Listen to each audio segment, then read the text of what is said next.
સુરત જિલ્લાના Palod police highway પર chemical ચોરીના રેકેટનો પર્દાફાશ કર્યો છે। પાલોદ પોલીસે આ ઘટનામાં 3 લોકોની ધરપકડ કરી છે, ત્યારે મુખ્ય સૂત્રધાર ફરાર થઈ જતા તેને વોન્ટેડ જાહેર કરવામાં આવ્યો છે।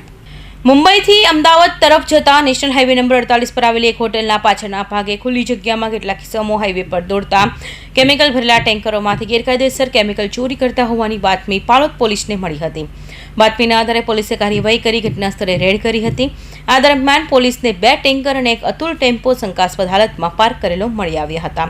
ટેન્કરમાંથી પાઇપ વડે બેરલમાં કેમિકલ કાઢવાની પ્રક્રિયા ચાલુ હતી। પોલીસે ચારેય બાજુથી ઘેરો ખાલીને 3 શખ્સોને રંગે હાથે કેમિકલ ચોરી કરતા પકડી પાડ્યા હતા।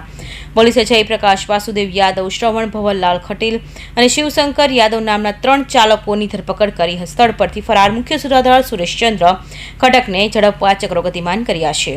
માલિકો છે એમની જાણ બાદ આજે કેમિકલ કાઢવાની પ્રવૃત્તિ કરી રહેલા હતા અને પોલીસને બાતમી મળતા આ ગુનો દાખલ કરવામાં આવેલો છે રેડ કરીને। અને મૂળ જે આરોપી છે સુરેશચંદ્ર રામલાલજી ખટીક છે એ આ પ્રવૃત્તિ છે એની અંદર મુખ્ય ભૂમિકા ભજવેલી છે। અને બાકીના જે 3 આરોપીઓ છે એ પૈકીના 2 ટ્રકના ડ્રાઈવરો, ટેન્કરના ડ્રાઈવરો છે અને એક જે છે એ ટેમ્પાનો ચાલક છે। એમ કુલ 4 આરોપીઓ છે એના વિરુદ્ધમાં હાલ ગુનો દાખલ કરવામાં આવેલો છે।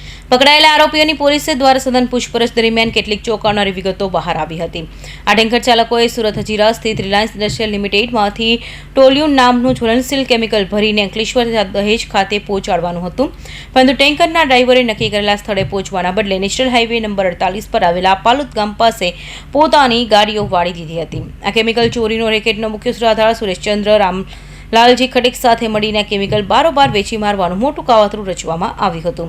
પોલીસ સ્થળ પરથી ટેન્કરમાંથી ચોરી કરેલ કાઢેલા 600 લીટર ટોલ્યુન કેમિકલ, અતુલ ટેમ્પો અને પ્લાસ્ટિકની પાઇપ સહિત 2 ટેન્કર સીઝ કરી કુલ ₹1.16 કરોડનો મુદ્દા માલ કબજે લીધા હતા। કૌશિક પટેલનો report, Hind TV news, Surat.